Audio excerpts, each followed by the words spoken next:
Hey, all.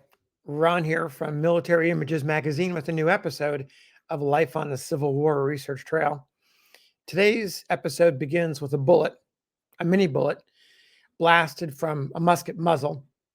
That bullet whizzed across the rugged frontline defenses of Petersburg, Virginia, and it kept on going until it stopped with a sickening thud into the right leg of the Confederate infantry private. The gunshot did severe damage. The bullet tore through flesh. The impact of that bullet turning the soft lead from a conical shape into an inverted mushroom that splintered and shattered bone. That soldier, that Confederate, likely suffering from shock, lay there until his comrades were able to carry him to a nearby hospital. Luckily, they soon found medical personnel to pay attention to the wound. A surgeon examined the injury and made a grim determination. The leg could not be saved. What was left of the mangled limb had to come off. The surgeon soon performed his grisly work with a saw. With the removal of that leg, the infantryman's combat service came to an abrupt end. His name was Nathaniel Burwell Logan. He's pictured here. His friends didn't know him by that name. They just called him Nat. Nat's military service record tells the tale of the shot that brought him down, but the papers in his folder are fragmentary. They don't state when exactly he suffered the injury. However, they do state that he gained admission to the hospital on March 25th, 1865, only a couple weeks before the surrender of Robert E. Lee's Army of Northern Virginia at Appomattox. On that day, March 25th, 1865, his regiment, Nat's regiment, the 4th Virginia Infantry, had participated in a full-on assault against enemy forces holding Fort Stedman. Thousands of Confederates, so many as 14,000 Confederates, making a last-ditch attack, nearly half of the Army of Northern Virginia. They tried, but they could not break the formidable Union defenses. The Confederates fell back with 4,000 casualties, 600 killed, 2,400 wounded, and about another 1,000 or so captured or missing. The 4th Virginia was spared the worst of the assault, at least in casualties. Although one person is too many, they suffered only 5 injuries. And it is likely that Nat may have been among those 5 who were injured during the assault or in the retreat during the aftermath. At the time of his wounding, Nat was one of the few remaining fighters from the original company present for duty. Nat had been there since the summer of 1861. He was then only 18 years old and a student at Washington College in Lexington, Virginia.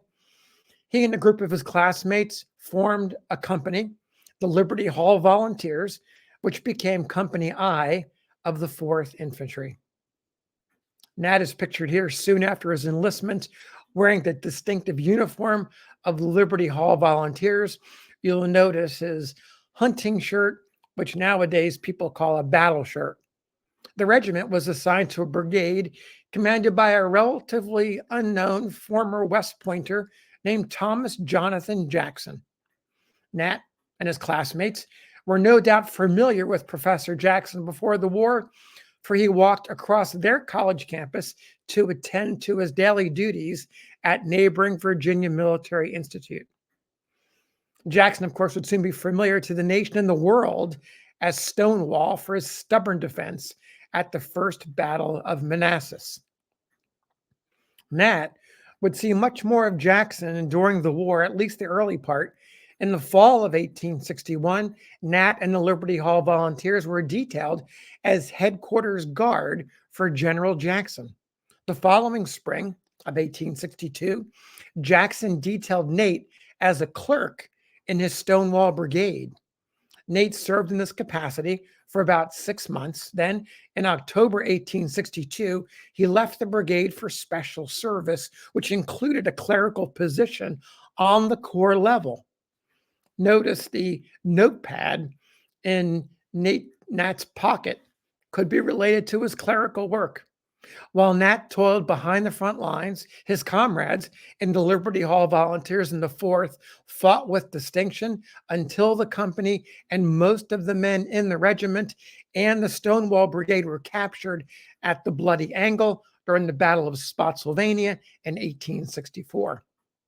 Those who managed to evade capture were consolidated with the remnants of other depleted brigades and went on to fight at Petersburg. That's where Nat Logan, joined them sometime in late 1864. Within months of being now a frontline combat soldier, no longer a clerk, only months into his combat duty, he suffered that grievous wound that resulted in the amputation of his leg. Medical personnel made him as comfortable as possible at Fairgrounds Hospital in Petersburg, where he could begin his recuperation. That was the end of March of 1865. 9 days later, on April 3rd, 1865, victorious Union forces entered Petersburg and Richmond. The conquerors, the Union forces, took possession of Fairgrounds Hospital, and Nat became a prisoner of war. Less than a week later, after that, April 9th, at Appomattox, that's where General Lee surrendered his army. By word of mouth and across telegraph lines, news of the surrender spread rapidly. And what of Nat? We can never know how he reacted to the news.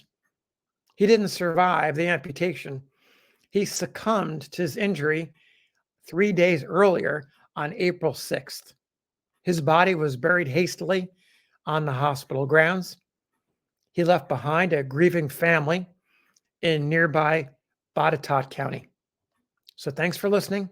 We'll see you on the next episode of Life on the Civil War Research Trail.